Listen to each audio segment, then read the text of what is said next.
ஹல்லேலூயா. ஆண்டவருடைய பிள்ளைகளே, இன்று நம்முடைய ஒரு சில தேவை நடக்கிறதுக்கல்ல இந்த முழங்கால்கள். தேசம் அழிந்து கொண்டிருக்கிறது, வாழ்வ பிள்ளைகள் அழிந்து கொண்டிருக்கிறார்கள்.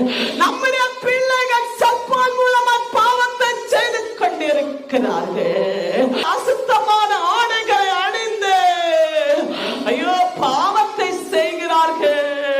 பலவிதமான பாவம் பணத்துக்காக நடந்து கொண்டிருக்கிறது. அதற்காக அழுங்கள். அவர் அழுது செபிக்கவே, அந்த மக்களுக்காக புலம்பி செபிக்கவே, முழங்காலிருந்து செபிக்கவே, சிறியோர் முதல் பெரியோர் வரை மனமாறி ஆலயத்தில் வந்தார்களாம்.